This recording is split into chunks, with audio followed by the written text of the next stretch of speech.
Pourquoi tu as fouillé le sac de notre frère sans nous dire? C'est là où c'est mauvais, ce n'est pas bon. Je suis désolée. Je ne savais pas.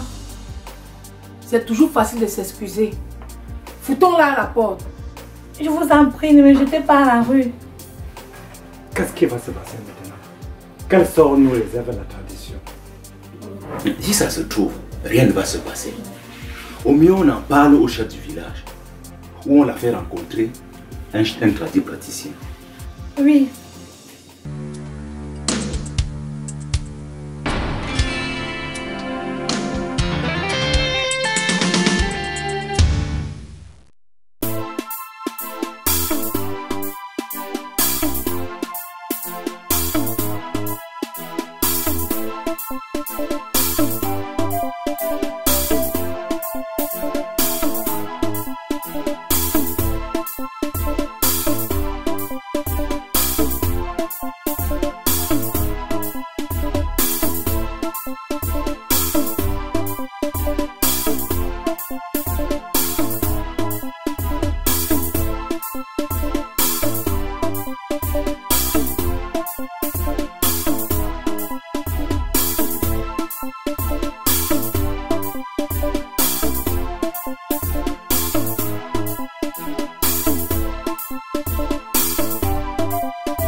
C'est comment, ma beauté?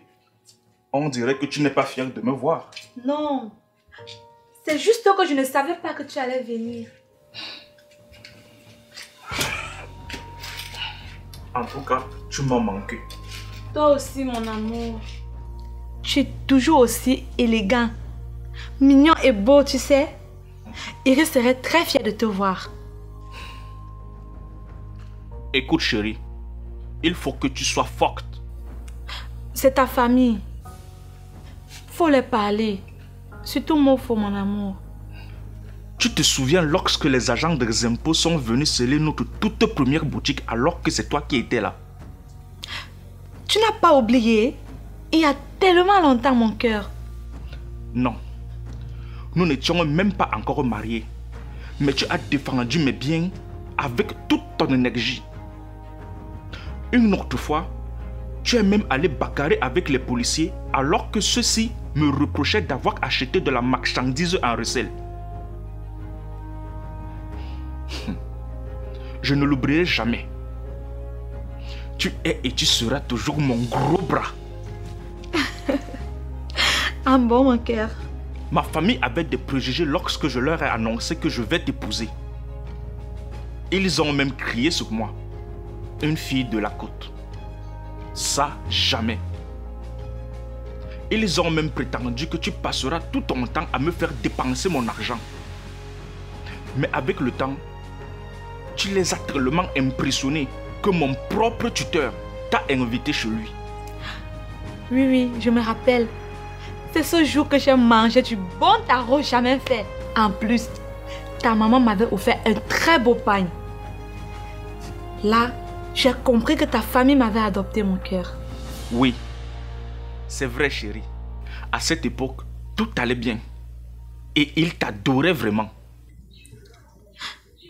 C'est fou ce que ta famille a changé. Elle ne m'aime plus, tu sais. Écoute, ne change pas. Avec le temps, ils comprendront. Ok. Mon amour, j'ai cuisiné ton plat préféré. Allez, allons à table. Ok, chérie. Ça peut attendre. Nous allons nous régaler plus tard. Écoute, tu n'as rien à craindre de ma famille, car elle est absolument inoffensive. Tout ce que je te demande, c'est de rester forte pour notre fille. Veux-tu? Hmm?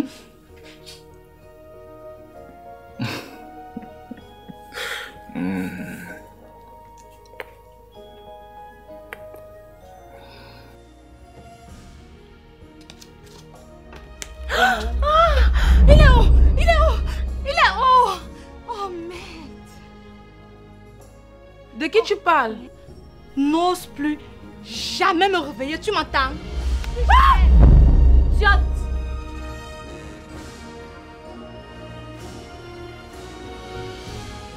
Tu as osé me gifler, Ndomé. Moi, ta belle-sœur.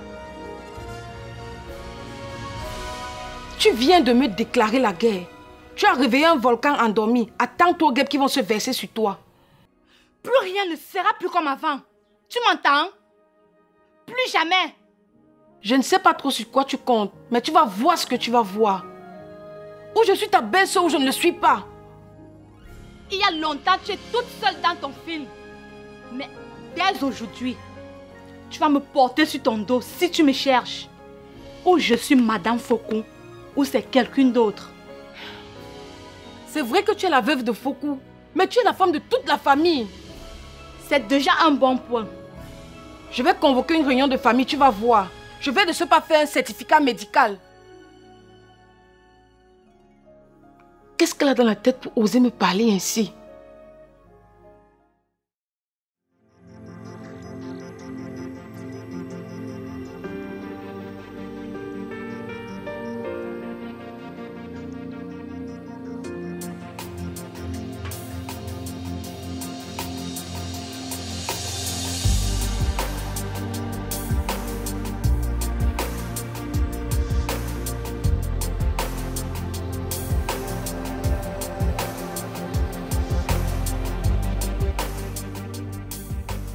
Je vais au boulot. Comme c'est le premier jour après un bon moment, je ne sais pas si je vais revenir tôt. S'il te plaît, pense à récupérer Iris à la sortie des classes. Merci. J'ai dit, hein, tu es souvent folle. Je suis ta bonne. Iris. Hé, Ce n'est pas l'enfant de ton frère. l'enfant de mon frère et puis quoi? Hein? Tu peux même d'abord où? Avec ta face, tu as peur. Tu t'es miré. Pardon, ne me fais pas rire. Que ton âme repose en paix, Faucon. Que ton âme repose en paix, oh mon frère chéri. Hey. Je dis, qu'est-ce qui va empêcher l'âme de mon mari de se reposer en paix? Je ne suis pas obligée de répondre à tes questions, idiot. Tu as compris, non? Comment veux-tu que l'âme de mon frère repose en paix car à peine mis sous terre, tu cours chercher les hommes? Pardon? Attends. Tu délires ou quoi? Une veuve ne travaille pas. Combien de fois t'ai-je dit cela? Hein? La dernière fois, tu as prétesté que le deuil venait de sortir. Si je me suis pliée, c'est parce que c'était logique. 1 mois et demi plus tard, il n'y a pas de raison que je reste à la maison. Surtout qu'il repose en paix. Ça te coûte quoi de lui accorder encore quelques jours? Surtout qu'il t'a laissé de quoi vivre. Je connais des femmes comme ça qui le font. Désolée ma chère, je ne suis pas de celles qui consomment sans chercher. Femme sans cœur, la tradition c'est la tradition. Et je me dois de te la faire respecter de gré ou de force. Désolée belle-sœur, je voulais juste te dire que je ne rentrerai pas de sitôt. Donc, pense à Iris s'il te plaît. Qu'est-ce que tu fais? Avant de sortir de cette maison, il va falloir que tu me passes sur le corps. Mon mari est mort, tu devrais avoir peur de moi. Parce que le seul qui puisse me consoler, c'est mon travail. Et je ne vais pas le perdre. Ton minable travail, oui. Si tu ne veux pas respecter la tradition, je vais te faire partir de cette maison de gré ou de force. Vaudrait mieux mourir que de passer la journée ici à la maison. Hey!